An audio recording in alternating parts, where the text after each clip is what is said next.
Alors, comme promis, une petite explication sur le rôle des fonctions ainsi que sur les notions d'arguments et de paramètres.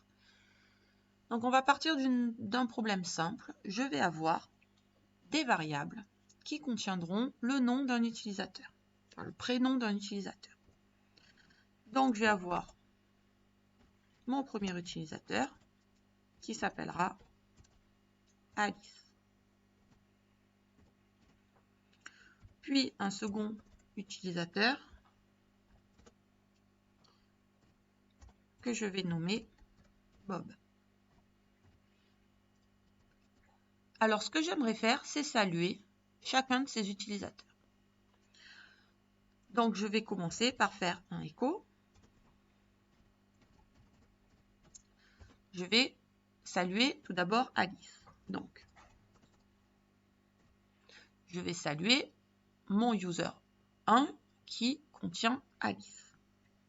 Je vais ajouter une balise BR pour aller à la ligne. Maintenant, j'aimerais également saluer Bob. Donc, qu'est-ce que je vais faire? Je vais faire la même chose. Et cette fois, je vais dire salut user 2, donc salut Bob. Donc, si je vais voir ce que ça donne, j'ai donc salut Alice, salut Bob. Ok, donc j'ai peut-être par la suite un certain nombre d'utilisateurs qui vont venir s'ajouter à ma liste. Donc, je vais avoir un autre utilisateur.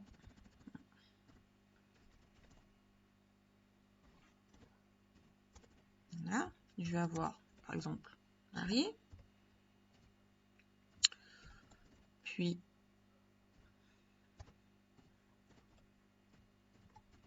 Paul. Et donc, j'aimerais également saluer ces deux nouveaux utilisateurs. Donc, comment je vais faire? De la même manière, je vais écrire salut, donc Marie, et salut Paul. Donc, je vais voir. J'ai donc bien salut Alice, salut Bob, salut Marie, salut Paul. Maintenant, si je regarde du côté de mes instructions, je vois que j'ai répété 4 fois la même instruction pour faire 4 fois la même chose avec une donnée différente. Donc, pourquoi réeffectuer 4 fois la même instruction alors que l'on pourrait demander à notre programme de stocker cette instruction dans une structure? Et lorsque j'aurai besoin d'effectuer cette instruction, j'appellerai donc ce que l'on appelle une fonction. Donc pour éviter de répéter 4 fois la même instruction, je vais écrire une fonction qui va me permettre de saluer un utilisateur. Donc une fonction se déclare avec le mot-clé function. Elle a un nom, donc dire salut par exemple. Un jeu d'accolades entre lesquels je vais écrire mes instructions. Donc, tout le traitement effectué par ma fonction se situera entre ces deux accolades. Et donc, que va faire cette fonction?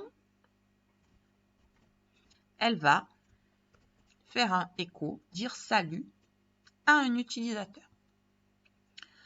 Mais cet utilisateur-là, par exemple, si je veux dire salut Alice, dans le contexte de ma fonction, c'est-à-dire à l'intérieur des accolades, je n'ai pas accès à la variable globale Alice. Elle n'est pas dans le même contexte. Donc, comment je vais faire?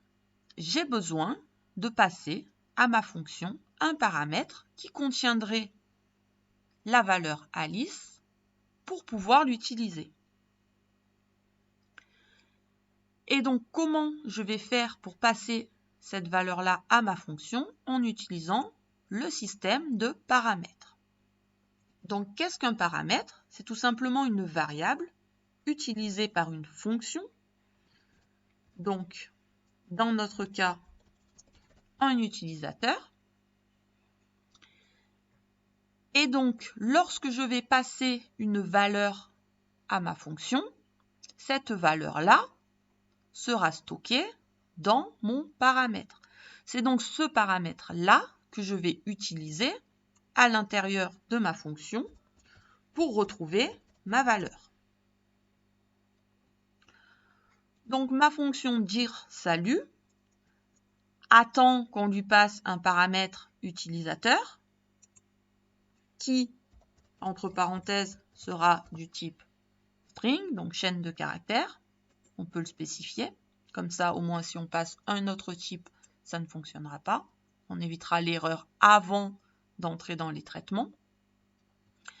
Et donc là, je vais pouvoir dire salut à mon utilisateur. Donc dorénavant, au lieu d'écrire 4 instructions, qui sont relativement courtes, mais qui pourraient être beaucoup plus longues, évidemment, je vais uniquement faire appel à ma fonction. Ma fonction, dire salut. Donc ma fonction dire salut, elle attend un paramètre qui est le nom d'un utilisateur. Donc ce paramètre-là, je vais le renseigner sous la forme d'un argument. Donc l'argument, c'est la valeur que je passe à ma fonction.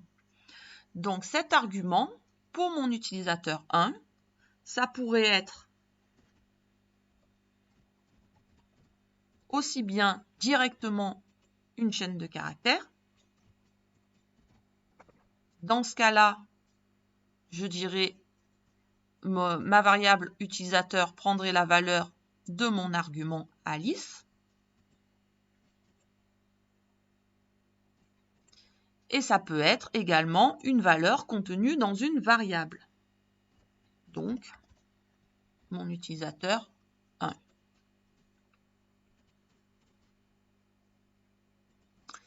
Et si je veux faire la même chose avec mes autres utilisateurs, j'ai juste à appeler 4 fois ma fonction, sans avoir besoin de réécrire mon code. Donc c'est donc une manière de factoriser mes traitements.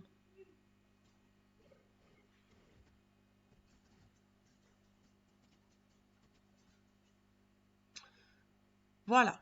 Donc cette fonction-là, elle est générique.